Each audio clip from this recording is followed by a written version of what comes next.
햇빛으로부터 얻는 혜택은 셀 수 없이 많다.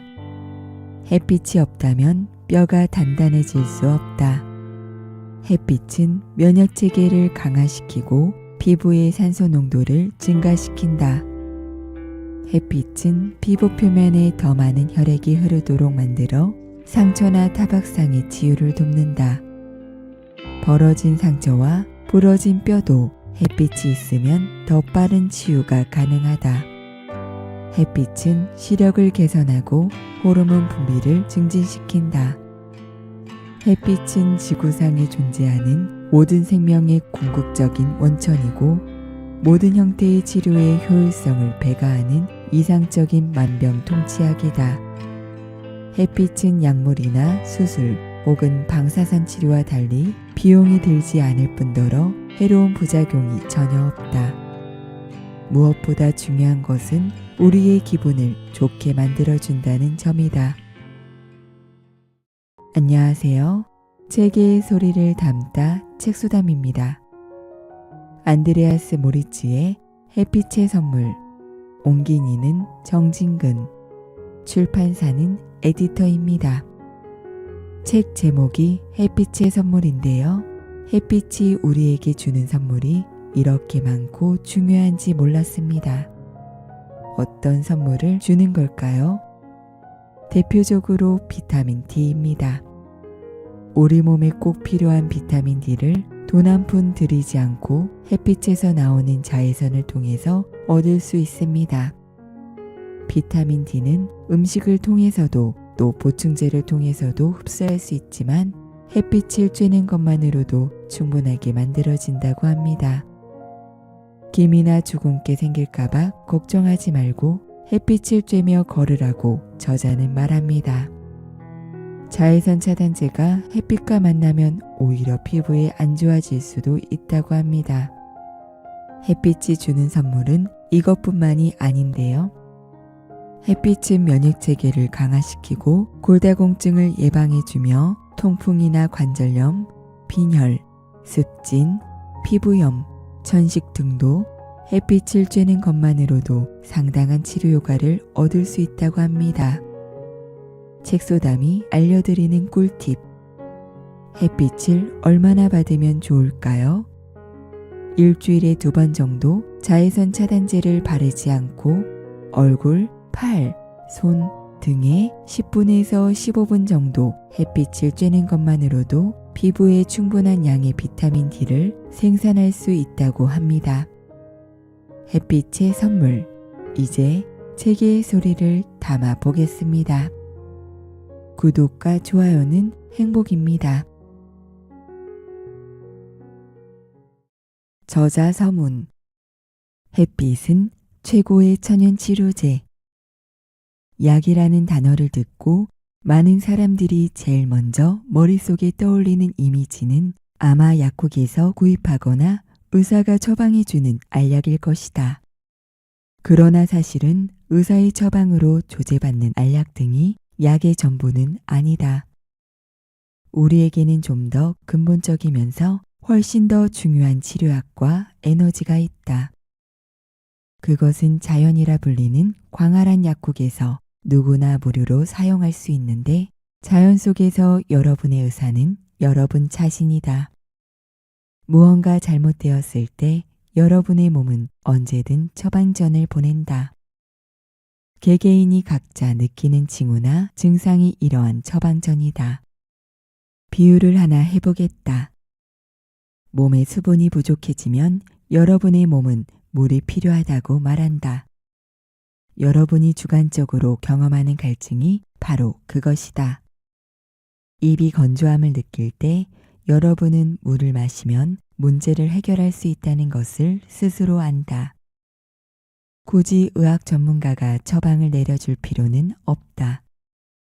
여러분은 물을 마시면 문제가 해결된다는 사실을 본능적으로 안다. 이와 마찬가지로 일반 알약이나 정제 혹은 캡슐로 만들어져 있고 포장에 약 이름과 복용량, 유효기간과 바코드가 있는 것들만 약인 것은 아니다. 자연에는 없어선 안 되고 믿을만 하며 그 양도 풍부한 천연치료제가 많은데 그 중에서도 가장 중요한 것이 바로 햇빛이다. 햇빛은 자연의 약국 안에 있는 것들 중에서도 그 효과가 가장 강력한 것이다. 하지만 안타깝게도 그동안 햇빛은 우리가 갖고 있는 많은 문제들을 풀 수 있는 해결책이 아니라 그 문제들을 불러온 원인인 것처럼 비난을 받아왔다. 예를 들어 여러분이 휴게실 구석에 놓인 잡지들 가운데 하나를 집어 페이지를 휙휙 넘기고 있다고 생각해보자. 그중 한 페이지에 우울한 표정의 젊은 여성이 금발머리 여자가 미소 짓는 사진이 들어있는 액자를 의미심장하게 들어올리면서 우리 언니는 실수로 자살한 것과 같아. 피부암으로 목숨을 잃었거든 이라고 말하는 공익광고가 펼쳐진다. 충격과 동정의 분위기가 몰아치고 두려움과 불안감이 엄습한다. 그 뒤에 이어지는 메시지는 매우 놀랍다. 우리의 삶에서 햇빛을 차단하라 라는 문구가 호소력 있게 여러분의 폐부를 찌른다. 여러분은 결코 액자 속의 슬픈 사진처럼 햇빛의 희생자가 되고 싶지 않을 것이다. 따라서 여러분의 첫 번째 반응은 지체 없이 화장품 가게로 뛰어들어가 지금까지 믿고 있던 것처럼 위험한 햇빛으로부터 자신을 보호할 최적의 제품인 자외선 차단제를 구입하는 것이다. 하지만 여기서 잠깐만 발걸음을 멈춰보자. 모든 것을 액면 그대로 받아들여서는 안 된다. 여러분은 지금 교묘하게 조작된 거짓말에 현혹된 것이다. 태양은 여러분의 적이 아니라 친구다. 여러분은 태양 덕분에 존재하는 것이다. 여러분은 자연스러운 것을 버리고 비정상적인 것을 선호함으로써 사서 고생하고 있는 것이다. 여러분은 지금 자신이 알지도 못하는 사람들의 경제적 이익을 위해 스스로의 건강은 물론 심지어는 생명까지 희생시키고 있다. 우리가 잡지에서 보는 충격적인 공익광고는 진실을 호소하는 것이며 실제로는 유명한 암 관련 자선단체에 의해 제안되었고 직접 투자 관계자인 기업의 후원으로 만들어졌다. 다시 말해서 자외선 차단제의 제조업체의 지원으로 만들어진 광고다. 이 광고는 여름 내내 많은 여성 잡지에 실렸다. 광고 속의 경고 문구를 그대로 인용하면 그대로 방치할 경우致命적인 피부암으로 발전할 수 있다는 것이다. 광고에서는 사람들에게 자외선 차단제를 사용하고 피부의 변화를 살펴보라며 강력히 권고하기도 한다. 부끄러운 진실을 파헤쳐보자. 여러분이 아주 조금만 관심을 기울여도 사진 속 여성의 직업이 모델이고 피부암 환자가 아니라는 사실을 알게 될 것이다. 또 가슴 아픈 메시지는 입증할 만한 자료도 없으면서 피부암으로 죽은 사람들이 스스로 현명하지 못해 죽었음을 은연중에 암시하려고 한다. 많은 사람들에게 이 광고는 여론을 조작하려는 부당한 시도일 뿐이다. 다른 사람들에게 이것은 공공의 이익을 최우선으로 고려한다는 믿음 아래 사회에 순진하게 자리 잡고 있는 신뢰와 신념에 대한 완벽한 배신이다. 특히 이 사건은 해당 단체가 홍보 정책을 통해 미국에서 손꼽힐 정도로 부유한 자선단체가 이후 학자와 일반인들에게 상당한 염려를 불러일으켰다. 이 단체의 주요 설립자가 아직도 설탕 대신 행운의 담배에 손을 뻗어라 라는 문구로 대변되는 매우 효과적인 담배 광고로 기억된다는 사실은 단체의 설립 배경에 대한 사람들의 믿음을 회복시키는데 아무런 역할도 하지 못했다. 그렇다. 실제로 악성 흑색종이라 불리는 치명적인 피부암이 존재하기 때문에 피부암이 죽음을 초래할 수 있다는 사실을 대중들에게 말한다는 점에서 이 단체의 주장은 부분적으로 맞는 말이다. 하지만 이러한 치명적인 형태의 피부암은 미국에서 연간 발생하는 전체 피부암의 6%를 차지할 뿐이며 나머지 94%는 생명을 위협하는 수준이 절대 아니다. 그러나 유감스럽게도 대부분의 사람들은 잠재적으로 치명적인 형태이지만 드물게 발생하는 악성 피부암과 나머지 양성 피부암의 차이를 제대로 이해하지 못하고 있다. 몇몇 단체들은 일반 시민들의 이러한 인식 부족을 부당하게 이용하려는 목적을 갖고 있는 것으로 보인다. 기저세포암이나 편평세포암처럼 좀 더 일반적인 형태의 피부암은 미국 내 암의 발생과 생존율에 대한 역학 정보를 수집하는 미국 국립암연구소의 SEER 데이터베이스에서 암으로 분류되지도 않는다. 기저세포암과 편평세포암은 전이되는 경우가 매우 드물고 거의 대부분 치료된다. 이로 인해 죽은 경우는 거의 찾아보기가 힘들다. 이처럼 훨씬 일반적인 형태의 피부암을 두고 죽음의 편평세포암이라거나 치명적인 기저세포암이라고 말하는 경우는 누구도 들어본 적이 없을 것이다. 치명적이지만 발생 빈도가 극히 드문 흑색종과 훨씬 더 일반적이고 치료가 가능한 피부 종양을 구분하지 않은 채 햇빛에 노출되는 것이 모자비하게 생명을 앗아가는 치명적인 피부암의 원인이 된다고 일반 대중에게 시시때때로 경고하는 것은 사람들이 공포에 떨게 하거나 두려움을 안기려는 의도로 보인다. 이들의 목적이 자외선 차단제를 비롯한 햇빛 차단 제품의 판매를 늘리려는 것임은 너무나 분명하다. 금전적인 이익을 추구하려는 것이다. 그러나 진실은 이렇다. 자외선 차단제는 기껏해야 햇빛에 의한 화상을 방지할 뿐이다. 자외선 차단제는 극히 드물게 발생하는 진짜 치명적인 형태의 피부암인 악성 흑색종을 예방할 능력도 없을 뿐더러 예방하려 하지도 않는다. 햇빛에 의한 화상과 흑색종 사이에 결정적인 연관성이 있다는 사실이 밝혀진 적은 지금까지 한 번도 없었다. 그렇다면 자외선 차단제가 피부암으로 인한 사망에서 여러분을 구할 수 있다는 주장이 어떻게 논리적으로 타당할 수 있는가?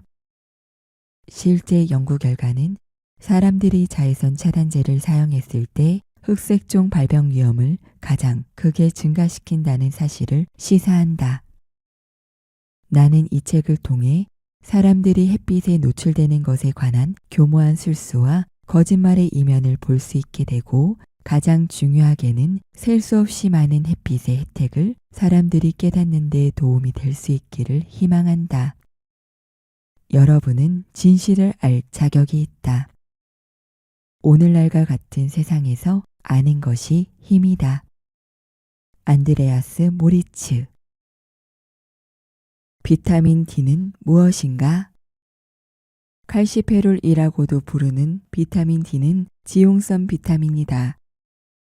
비타민 D는 식품을 통해 섭취할 수도 있지만 햇빛에서 나오는 자외선에 노출된 다음 몸에서 합성되는 것이 대부분이다. 비타민 D는 다양한 형태로 존재한다. 햇빛을 쬐어 몸에서 합성되거나 음식 혹은 보충제를 통해 섭취하는 비타민 D는 생물학적으로 비활성 상태이고 이것이 몸에서 활성 상태가 되려면 반드시 2개의 수산화 반응을 거쳐야 한다. 칼시트리올은 몸에서 발견되는 비타민 D의 활성형이다. 비타민 D의 가장 중요한 생물학적 기능은 혈중 칼슘과 인의 농도를 정상 수준으로 유지하는 것이다. 비타민 D는 칼슘의 흡수를 돕고 다른 비타민, 미네랄, 그리고 호르몬과 함께 골무기화를 촉진한다. 비타민 D는 햇빛을 쬐므로써 만들어질 수도 있고 음식을 통해 섭취할 수도 있다. 햇빛은 비타민 D를 합성하는 데 있어 가장 중요한 요소다. 햇빛에서 나오는 자외선은 피부에서 비타민 D 합성을 유도한다. 강화식품은 가장 중요한 비타민 D 식품 공급원이다. 대부분의 사람들은 건강한 뼈를 유지하는 데 비타민 D의 중요성을 잘 알고 있다. 그러나 사람들이 잘 깨닫지 못하는 것은 비타민 D의 역할이 뼈의 질병을 예방하고 튼튼하게 유지하는 것으로만 국한되지 않는다는 사실이다. 비타민 D는 여러 질병들을 예방할 수 있다. 이를테면 류머티즘 관절염과 같은 자가 면역 질환, 다발성 경화증, 진성 단뇨병, 암, 심장 질환 등을 예방할 수 있는 것이 비타민 D다.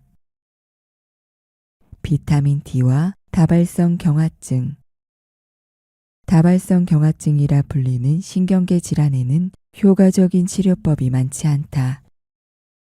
이 병을 가진 환자들은 점진적으로 상태가 악화되어 결국 휠체어 신세를 지고 아주 간단한 일조차 스스로 할 수 없게 되는 경우도 종종 발생한다. 그러나 새로운 연구에서는 단지 문 밖으로 나가서 무료라고도 말할 수 있는 비타민 D를 합성하는 것이 이 병의 가장 효과적인 치료법이라는 사실을 보여주고 있다. 다발성 경화증은 기적이 일어나는 것 외에는 치료법이 별로 없는 매우 고통스러운 질병이다. 이 병은 종종 젊은이에게 발병하여 인생의 전성기를 누려할 사람들이 스스로를 돌보는 일조차 불가능하게 만들기도 한다. 다발성 경화증은 척수 바깥쪽에 있는 지방 절연층인 미엘린이 경화되어 있는 것을 말한다. 이것은 뇌와 몸의 나머지 부분 간에 정기적 신호를 주고받는 것을 느리게 만들거나 심지어 중단시키기도 한다. 시간이 흐를수록 근력이 떨어지고 움직임이 줄어들다가 결국에는 몸을 움직일 수 없게 된다. 다발성 경화증에 대한 치료법들이 효과를 보이는 경우는 거의 없지만 제약회사와 연구원들은 최소한 환자에게 나타나는 증상이라도 완화시킬 수 있는 치료법을 개발하려는 시도를 멈추지 않고 있다. 하지만 대개가 그렇듯 가능성이 높은 것처럼 보였던 약물 치료가 결국은 오히려 뇌 손상이나 암을 유발하는 등의 심각한 결과를 초래하기도 한다. 인터페론은 지난 10여 년간 다발성 경화증, 즉 신경계 질환을 치료하기 위해 사용되었고 일부 국가의 공공의료기관에서 무료로 공급되기도 하는 약이다. 하지만 이 약의 장기 효과가 검증된 바는 없으며 부작용과 비용을 상쇄시킬 만한 효과가 있는지도 분명하지 않다. 제발 완화형 다발성 경화증과 인터페론 사용에 대해 지금까지 수행된 시험 분석에서 인터페론은 처음 1년 동안 보통의 치료 효과를 보였다. 하지만 두 번째 해에도 치료 효과가 나타나는지를 판단하기는 어려운데 환자가 중도에 포기하는 비율이 높고 추적 조사가 잘 이루어지지 않으며 보고서마다 판단하는 기준이 다르기 때문이다.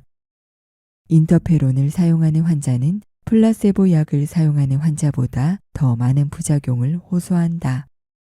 감기 같은 증상이 일반적인 부작용이고 백혈구 감소증, 림프구 감소증, 혈소판 감소증이 나타나기도 하며 혈중 간 효소 수치가 정상 범위를 초과하기도 한다.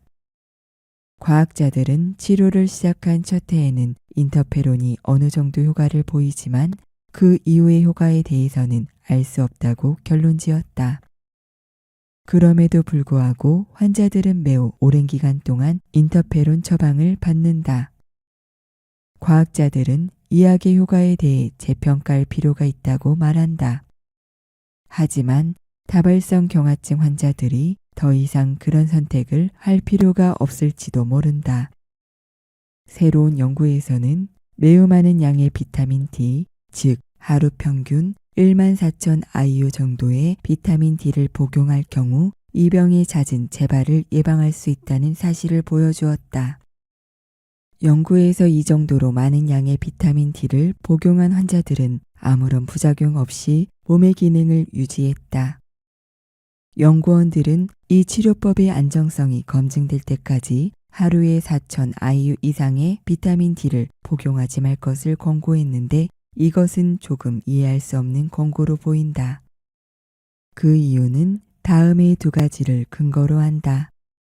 첫째, 해당 연구에서 4,000 IU보다 적은 양의 비타민 D를 복용한 환자들은 별다른 치료 효과를 얻지 못했기 때문이다. 둘째, 이어진 연구에서 많은 양의 비타민 D를 복용하는 것이 안전하다는 결론을 이미 내렸기 때문이다. 실제로 이 연구를 수행한 토론토 대학교는 그 전에 이미 다른 연구를 통해 하루에 1만 IU의 비타민 D를 복용해도 부작용이 나타난다는 근거가 없다라고 언급했다.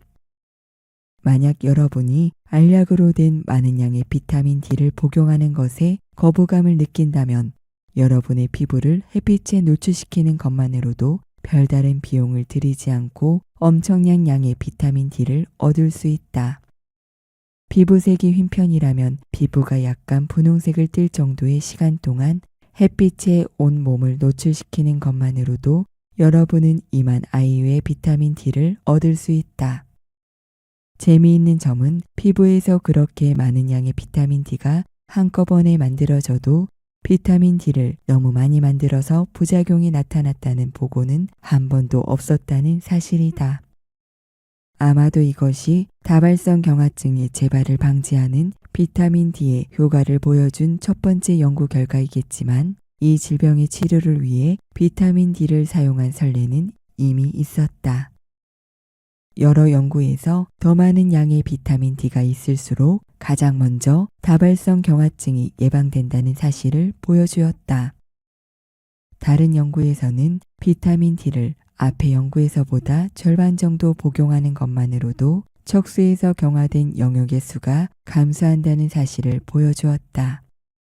실제로 스코틀랜드의 높은 다발성 경화증 발병률에 대해 대규모 연구를 수행한 올리버 길리 같은 비타민 D 연구자들은 예방 가능한 질병의 유행을 막기 위해 더 많은 양의 비타민 D가 필요하다는 것을 여러 해 동안 강력히 주장했다.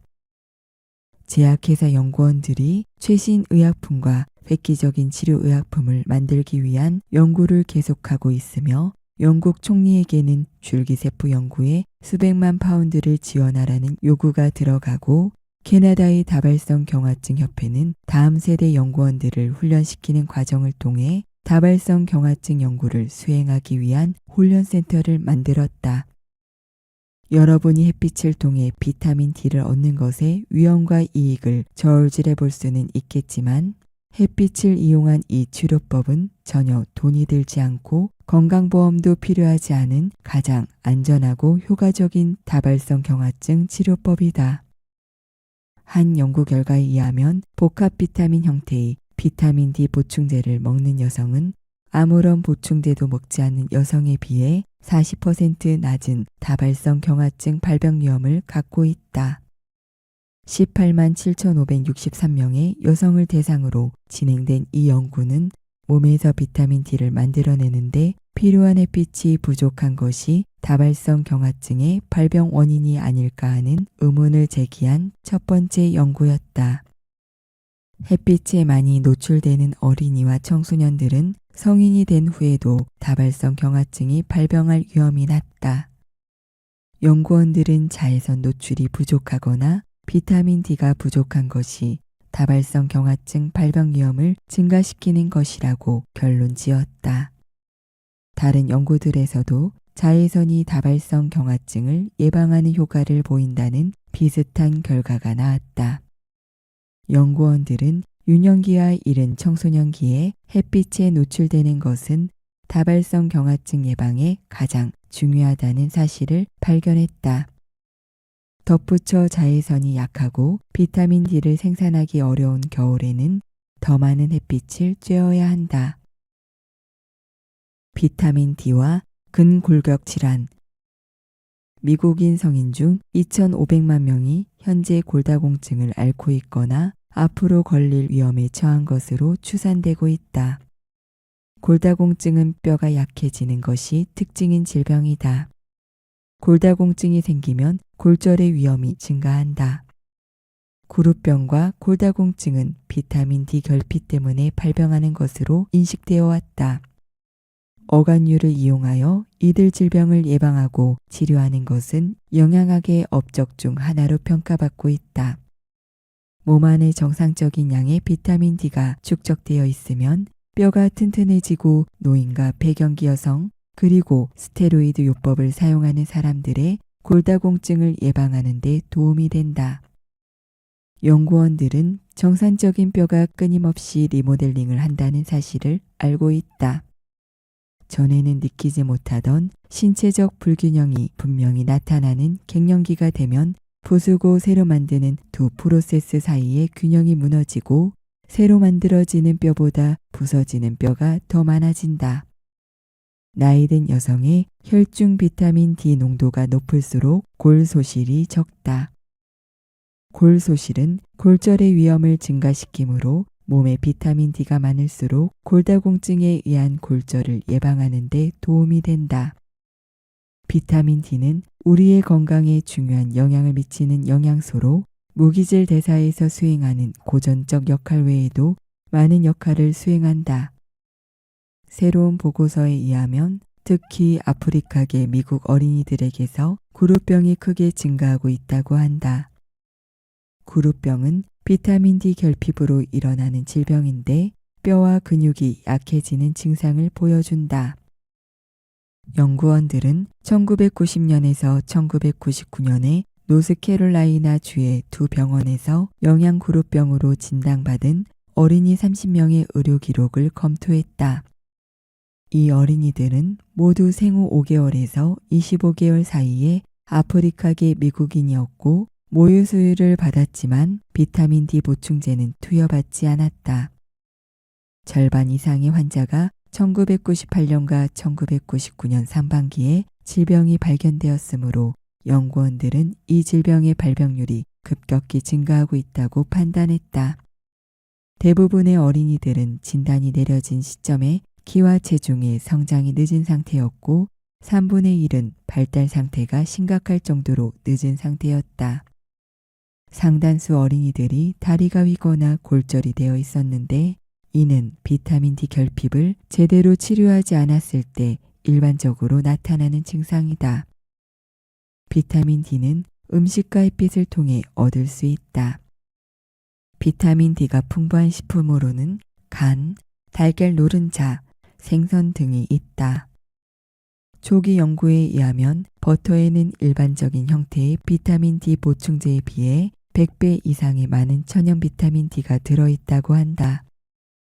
게다가 의사들은 버터가 폐결핵, 건선, 안구건조증, 충치 등을 치료하고 구루병을 예방하는 데 도움이 된다고 말한다.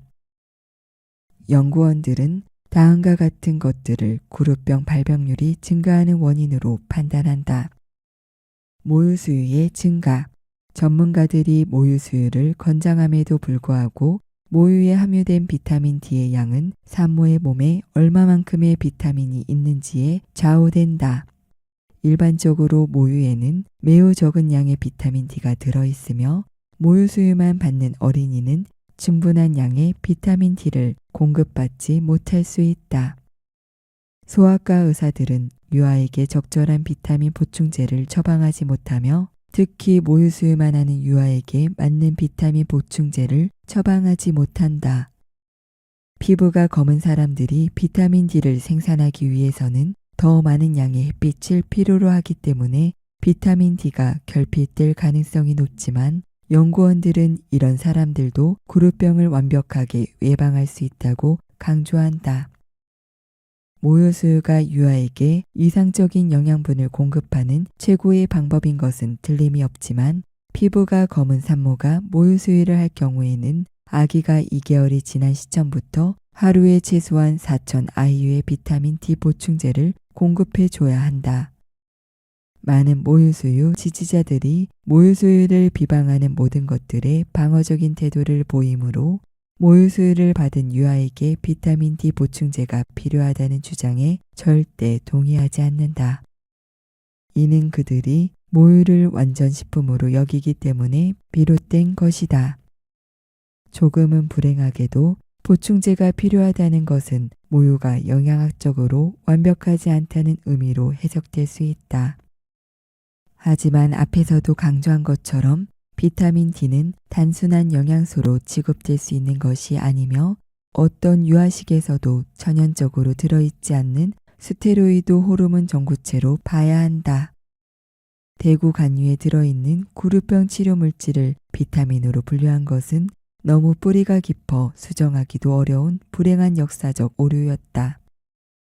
비타민 D는 비타민이 아니고 음식물에 천연적으로 들어있지 않은 스테로이드 호르몬 전구체다.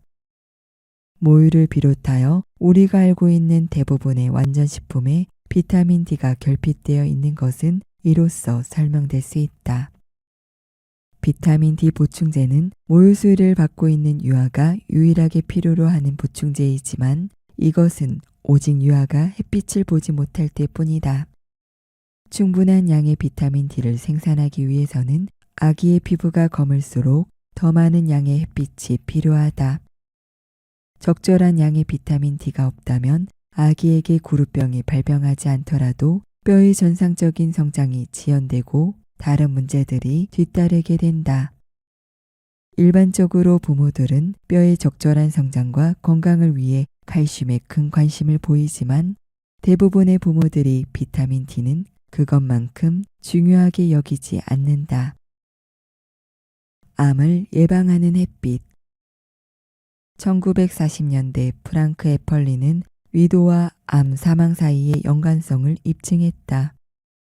그는 햇빛이 암에 대해 상당한 면역력을 제공한다고 주장했는데 이는 현재 입증된 사실이다. 샌디에이고 대학교에서 수행된 2개의 최근 연구 결과에 의하면 햇빛을 통해 혈중 비타민 D 수치가 증가할 때 유방암 발병 위험이 50% 감소하고 대장암이 발병할 위험은 65% 감소하는 것으로 보인다. 연구원들은 연구 결과의 정확성과 정밀성을 높이기 위해 이전의 연구 결과들을 취합하여 메타 분석을 수행했다. 그들은 실험 대상자들을 혈중 비타민 D 수치에 따라 여러 그룹으로 나눈 뒤 각 그룹 간의 암 발병 빈도를 비교했다. 그들이 취합한 데이터에 의하면 혈중 비타민 D 수치가 가장 낮은 그룹에 속한 사람들의 유방암 발병 위험이 가장 높았고 혈중 비타민 D 수치가 증가할수록 유방암 발병 위험이 감소했다. 이 연구에서 가장 놀라운 결과는 유방암 발병 위험이 50% 감소하는 그룹의 혈중 비타민 D 수치를 얻기 위해 피부가 검은 사람은 하루에 25분, 그리고 피부가 흰 사람은 10분에서 15분 정도만 햇빛에 노출되는 것으로 충분하다는 사실이었다.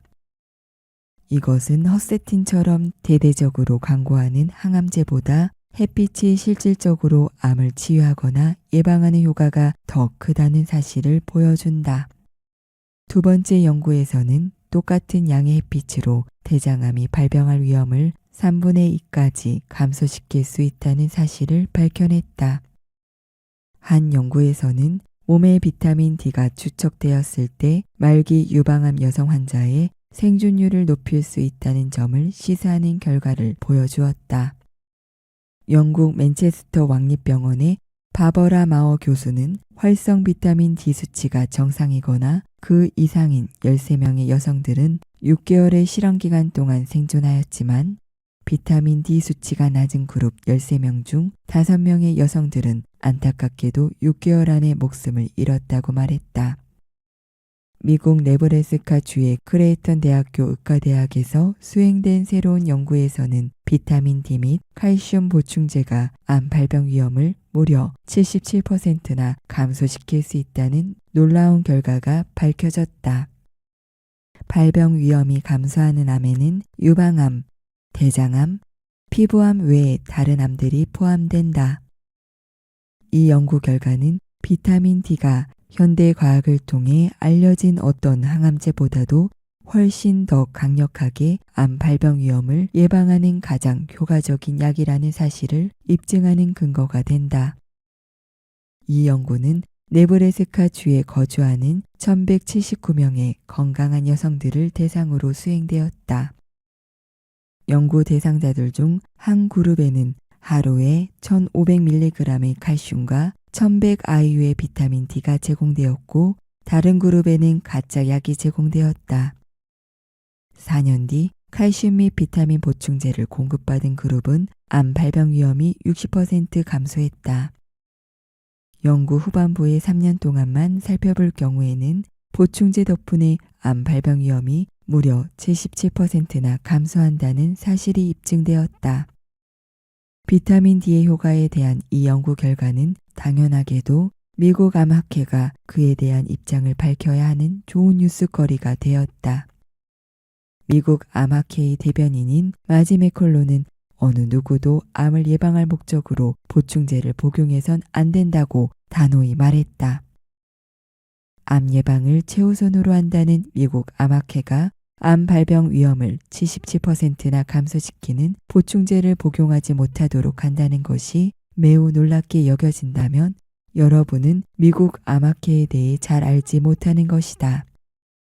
사실 미국 암학회는 암 예방을 목적으로 하는 단체이지만 자신들의 힘과 이익을 증대시키는 수단으로서 암이 계속 존재하기를 드러내놓고 지지하는 단체다. 미국 암학회는 미국에서 가장 부유한 비영리 조직이고 제약회사, 유방조영술 장치 제조회사, 그리고 암으로부터 이익을 얻는 많은 기업들과 밀접한 관계를 맺어왔다. 비타민 D 결핍으로 인해 발생하는 질병과 건강상의 문제들로는 다음과 같은 것들이 있다.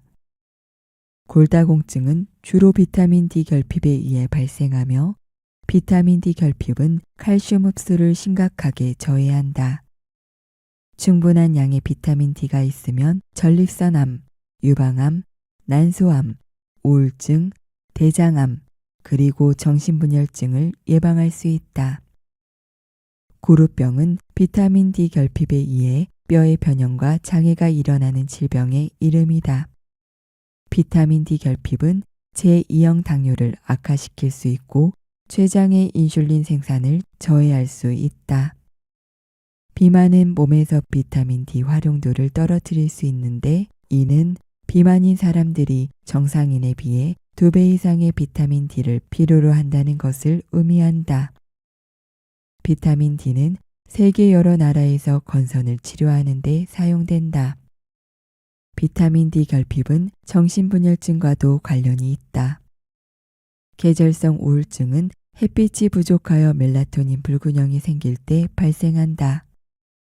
만성 비타민 D 결핍은 종종 섬유근육통으로 잘못된 진단이 내려지기도 하는데 그 증상이 근력 저하, 근육통 등으로 서로 비슷하기 때문이다.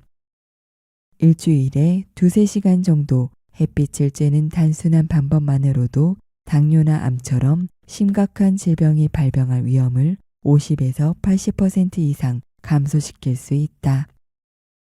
비타민 D 보충제를 매일 2000IU씩 공급받은 영유아는 이후 20년 동안 제1형 당뇨가 발생할 위험이 80% 가까이 감소한다.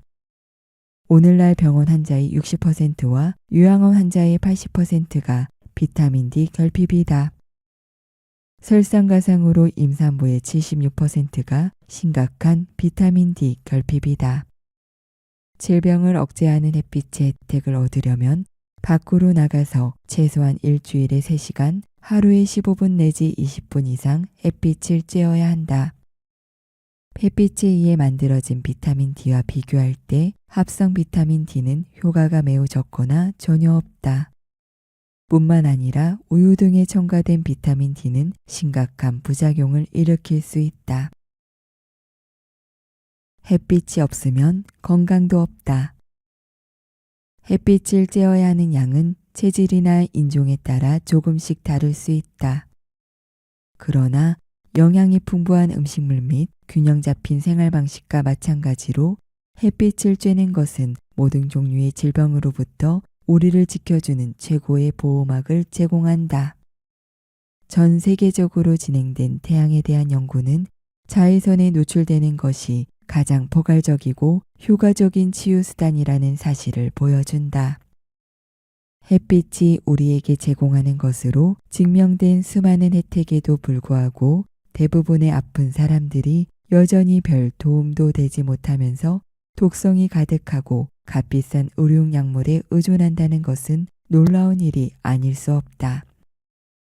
현대의학은 상당 부분 이기적인 목적으로 사용되고 사람들의 질병으로부터 이익을 취하려 하기 때문에 매우 위험하다.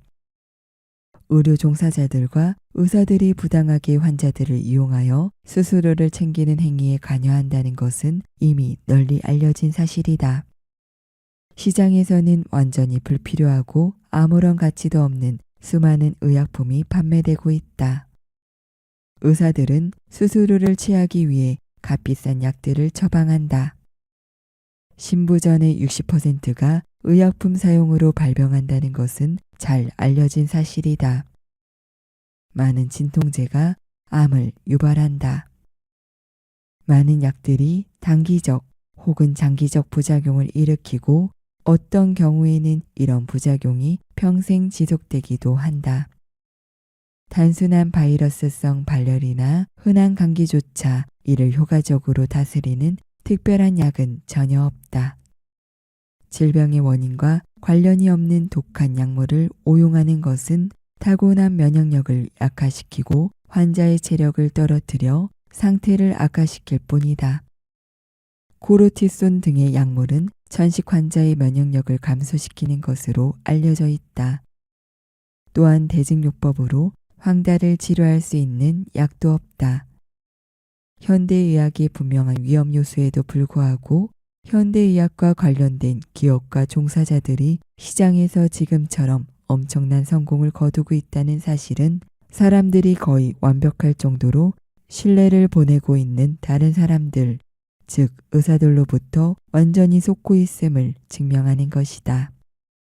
이제는 자연의 원리에 어긋나는 방법으로 질병을 치유하려는 대부분의 치료법이 얼마나 해로운지를 알아야 할 때가 되었다. 우리를 둘러싼 자연의 건강하고 온화하며 생명을 살리는 치유법을 기억하고 거기서 혜택을 얻는 것이 훨씬 유익한 방법이다. 자연의 혜택은 우리가 원하기만 하면 언제든 얻을 수 있는 것들이다. 풍부한 햇빛도 그중 하나다. 그것들은 적절히 사용하는 것이야말로 건강을 지키는 길이다. 아래에 열거한 것들은 태양으로부터 오는 자외선이 여러분에게 줄 수 있는 혜택의 몇 가지 예들이다. 심전도 수치를 개선시킨다. 혈압을 떨어뜨리고 심박수를 안정시킨다. 심박출량을 개선시킨다. 필요할 경우 콜레스테롤 수치를 떨어뜨린다. 간 속 글리코겐 저장량을 증가시킨다. 혈당량을 조절한다. 에너지, 지구력, 근력을 증가시킨다. 림프구와 식균 지수를 증가시켜 감염에 대한 내성을 개선한다. 혈액의 산소 운반 용량을 증대시킨다. 성호르몬 수치를 증가시킨다. 감염에 대한 피부의 내성을 개선한다. 스트레스에 대한 저항력을 늘리고 우울증을 감소시킨다. 햇빛은 12피트 깊이까지 바닷물을 정화시킬 뿐만 아니라 피부의 해로운 미생물을 제거한다. 인간의 몸이 자외선을 잘 흡수하도록 만들어진 것은 여러 가지 이유가 있기 때문이다. 그렇지 않았다면 우리의 눈과 피부는 선천적으로 완벽한 자외선 차단이 가능하도록 만들어졌을 것이다.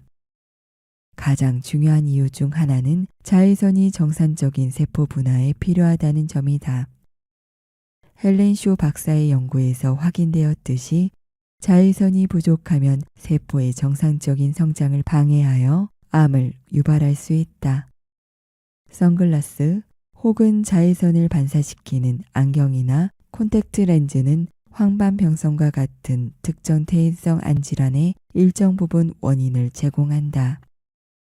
선글라스를 사용하는 대부분의 사람들은 지속적으로 시력 저하를 호소한다.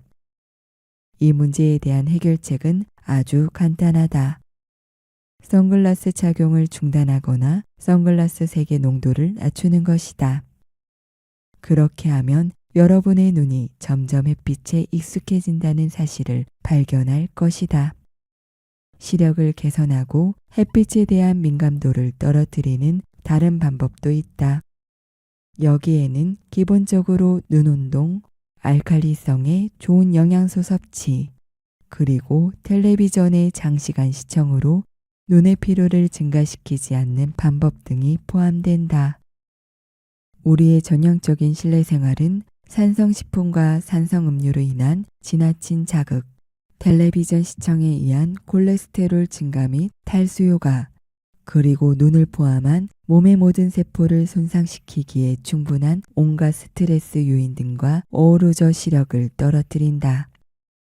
태양은 우리 눈의 건강을 위해 매우 중요하다. 햇빛은 우리가 필요로 하는 비타민 D를 만들 수 있게 해준다. 햇빛이 부족하면 눈이 창백하고 생기를 잃는다. 햇빛에 극도로 민감한 것을 우리는 광선공포증이라고 부른다. 빛에 민감한 사람들은 대부분 선글라스를 착용하는 것으로 문제를 해결하려 한다. 하지만 선글라스는 미봉책일 뿐이다. 선글라스를 착용하면 충분한 양의 햇빛을 받아들일 수 없고 빛에 대한 민감도가 더 증가하는 원인이 되기도 한다. 우리 눈은 선글라스를 오래 착용할수록 빛에 더 민감해진다. 따라서 악순환이 반복된다. 우리는 직접 햇빛을 봄으로써 빛에 대한 민감도를 감소시킬 수 있고 시력을 보호할 수 있다. 많은 사람들이 눈으로 햇빛을 직접 보는 간단한 눈 운동으로 시력이 개선되었다고 보고를 했다. 해를 직접 보기에 가장 이상적인 시간은 아침이나 저녁이고 절대로 뜨거운 한낮의 해를 직접 보아서는 안 된다. 아침 저녁으로 적당한 시간을 정하여 해를 보는 것이 좋다. 햇빛 화상을 입을 정도로 바라볼 필요는 없다. 눈으로 직접 해를 보는 방법은 간단하다. 눈을 감은 다음 해가 있는 방향으로 얼굴을 향한다. 그리고 머리를 천천히 왼쪽에서 오른쪽으로 돌려 햇빛이 망막의 모든 부분에 닿게 한다. 오늘날에는 어린이나 일부 애완견조차 선글라스를 착용한다. 이렇게 꼭 필요한 자외선을 차단할 경우 우리 눈은 적절히 자가 치유를 하거나 지친 시세포를 교체하지 못하게 된다. 산업화된 국가에서 실명이나 안질환이 증가하는 것은 상당 부분 태양이 위험하다고 생각하는 오해에서 비롯된 것이다. 오늘날 햇빛이 풍부한 지역에서는 거의 대부분의 사람들이 선글라스를 착용한다는 사실을 상기하기 바란다. 이것이 해당 지역에서의 백내장 증가에 크게 기여하고 있다. 물론 여기에는 영양결핍, 흡연, 오염, 그리고 잘못된 식습관도 한몫을 한다. 질병은 한 가지 원인에 의해 생기는 것이 아니다. 질병은 그것을 일으키는 환경 요소들뿐만 아니라 식습관 및 생활습관들이 축적된 결과로 생기는 것이다. 눈의 건강을 지키기 위해서는 충분한 양의 햇빛이 직간접적으로 눈에 닿을 수 있도록 해야 하고 가장 이상적인 것은 하루에 1시간 이상 눈에 햇빛을 쬐는 것이다. 많은 사람들이 해가 강렬하지 않은 시간대에 해를 보고 싶어 하는 것은 햇빛의 치유력에 자신을 노출시키려는 몸의 자연스러운 본능 때문이다. 몸은 우리가 생각하는 것보다 훨씬 더 똑똑하다. 우리는 정신이 육체를 지배하는 것으로 믿고 있지만 우리의 몸 역시 정신에 영향을 미친다는 점을 잊어서는 안 된다. 정신과 육체는 마치 하나인 것처럼 동기화되어 있으며 서로 아무 관련이 없는 독립된 개체로 바라볼 수 없는 존재들이다. 우리는 우리 안에 있는 육체의 지능을 존중해야 한다. 자외선으로부터 우리를 보호한다는 자외선 차단제의 주장에 현혹당하지 않는다면 우리 몸은 어느 정도 햇빛이 균형 잡힌 성장에 유익한지를 스스로 알 수 있을 것이다. 그리고 만약 다른 사정으로 햇빛 화상을 입을지라도 인간의 몸은 그것을 완벽하게 다룰 능력을 갖고 있다. 하지만 이런 자기방어 프로세스를 화학물질로 방해하면 심각한 결과를 초래할 수 있다. 자외선 차단제나 화장품 등에 들어있는 화학물질에 정기적으로 노출되면 우리의 피부와 눈이 햇빛에 지나치게 민감해지고 심지어 몇 분만 햇빛에 노출되어도 피부에 심한 화상을 입을 수 있다. 책소담. 오늘 낭독은 여기까지입니다. 세상엔 공짜가 없다고 하는데요. 태양은 공짜입니다. 햇빛이 주는 선물 10가지 목록을 읽어드리고 마치겠습니다. 첫 번째, 심전도 수치를 개선시킨다. 두 번째, 혈압을 떨어뜨리고 심박수를 안정시킨다. 세 번째, 심박출량을 개선시킨다. 네 번째, 필요한 경우 콜레스테롤 수치를 떨어뜨린다. 다섯 번째, 혈당량을 조절한다. 여섯 번째, 에너지, 지구력, 근력을 증가시킨다. 일곱 번째, 혈액의 산소 운반 용량을 증대시킨다. 여덟 번째, 성호르몬 수치를 증가시킨다. 아홉 번째, 감염에 대한 피부의 내성을 개선한다. 열 번째, 스트레스에 대한 저항력을 늘리고 우울증을 감소시킨다. 태양이 주는 선물을 마음껏 누리시면 좋겠습니다. 책의 소리를 담다 여기서 마칩니다. 구독과 좋아요는 행복입니다.